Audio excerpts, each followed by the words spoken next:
ଚାଲିଛି ପବିତ୍ର ଶ୍ରାବଣ ମାସ ଏବଂ ଆଜି ଶ୍ରାବଣ ମାସର ଶେଷ ସୋମବାର ଏବଂ ଗାଁରୁ ନେଇ ସହର ସମସ୍ତ ଶୈବପୀଠରେ ଆଜି ଶ୍ରଦ୍ଧାଳୁଙ୍କ ଗହଳି ରହିଛି। ବାବା ମହାଦେବଙ୍କୁ ଜଳ ଲାଗି ପାଇଁ ଦୂର ଦୂରାନ୍ତରୁ ଲୋକ ପହଞ୍ଚୁଛନ୍ତି। ବର୍ତ୍ତମାନ ଅଛୁ ବଲାଙ୍ଗୀର ସହର ଲୋକନାଥ ମନ୍ଦିରରେ। କ୍ୟାମେରା ପର୍ସନ କହିବେ ଦୃଶ୍ୟ ଦେଖେଇବେ। ଲମ୍ବା ଲାଇନ ସକାଳୁ ଲାଗିଛି ଭୋର 4ଟାରୁ କାବଳିଆ ମାନଙ୍କୁ ନେଇକି ଶ୍ରଦ୍ଧାଳୁଙ୍କ ଲମ୍ବା ଲାଇନ ଲାଗିଛି। ଆମେ ପୂଜା କରିଛନ୍ତି ତାଙ୍କ ପ୍ରତିକ୍ରିୟା ନେବା।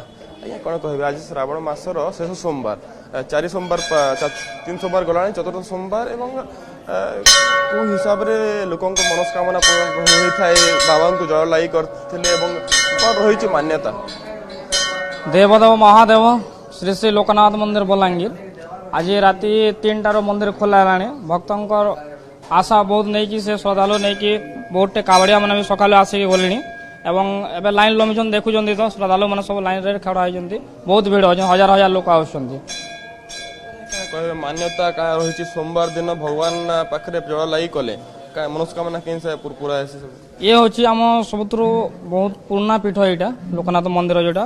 ଏଠି ଭକ୍ତ ଅନେକ ଆଶା ମନରେ ନେଇକି କିଛି ମନସ୍କାମନା ମାଗିବା ପାଇଁ ଆସନ୍ତି ଭଗବାନ ପାଖକୁ ଆଉ ବିଶ୍ୱାସ ନେଇକି।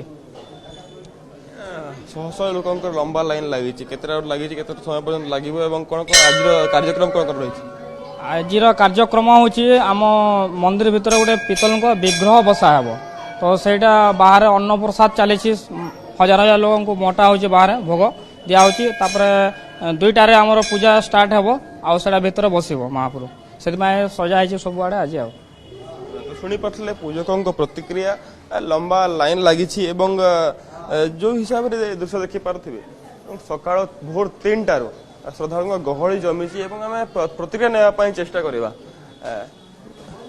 କ'ଣ କହିବେ କ'ଣ କହିବେ କୋଉଠୁ ଆସିଛନ୍ତି ଆଉ କେତେ ସମୟରେ ଆସିଛି? ଲଛିପୁରରୁ ଆସିଛି, ମାନେ ଏଠି ପାଠ ପଢୁଛି ମୁଁ। ମାନେ 1.5 ଘଣ୍ଟା ହେଲା ମୁଁ ଏଠି ଠିଆ ହେଇଛି। ମନସ୍କାମନା ନେଇକି ଆସିଛି।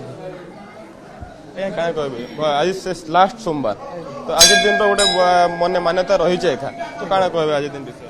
ଆଜି ଦିନଟି ଆମେ ସୋମବାର ମାନୁଛୁ ଭଗବାନ ଲାଗି ଭଲ ଲାଗେ। 4 ସୋମବାର ଗଲା ଆଉ ଗୋଟେ ରହିଲା ପୁନି ପାଲି ଆଉ ଲାଷ୍ଟ ହେଲା। ଭଗବାନକେ ଜଳ ଚଢ଼ାଲେ ନିଜର ମନସ୍କାମନା ପୁରା ହେସି ବୋଲି ଆଶା ଅଛି। ହଁ ବାବା ଠେ ଆଉଛୁ ମନୋକାମନା ପୂର୍ଣ୍ଣ ହେବାଲେ ଆସମନା ଆଶା ଆରୁ କାଁଥିଲେ ଆମ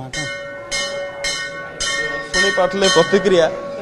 ସମସ୍ତେ ପାଖାପାଖି 1-2 ଘଣ୍ଟା ଲାଇନ ଲାଗିଛନ୍ତି, ଲମ୍ବା ଲାଇନରେ ଲାଗିଛନ୍ତି, ନିଜ ମନସ୍କାମନା ନେଇକି ଆସିଛନ୍ତି ଏବଂ ସମସ୍ତଙ୍କ ମନରେ ଆଶା ଅଛି ଆଜି ଶେଷ ସୋମବାର ଦେବାଦେବ ମହାଦେବ ତାଙ୍କ ଯେଉଁ ଆଶା ରହିଛି ତାହା ପୂରଣ କରିବେ ଏବଂ ଗୋଟେ ଶେଷ ସୋମବାର କାହିଁକି ନା 3 ସୋମବାର ପଳେଇଲାଣି। 3 ସୋମବାରରେ ଶ୍ରଦ୍ଧାଳୁ ମାନେ ସମସ୍ତେ ଲମ୍ବା ଲାଇନ ଲାଗି ରହିଥିଲା କିନ୍ତୁ ବର୍ତ୍ତମାନ 4ଥ ସୋମବାରରେ ଯେହେତୁ ଶେଷ ରହିଛି ସେଥିପାଇଁ ଆଜି ଗହଳି ବେଶୀ ରହିଛି ଏବଂ ସକାଳ ଭୋରରୁ ଲାଗିଛି। ବର୍ତ୍ତମାନ 8ଟା ହେଲାଣି କିନ୍ତୁ ଲମ୍ବା ଲାଇନ ଲାଗି ରହିଛି।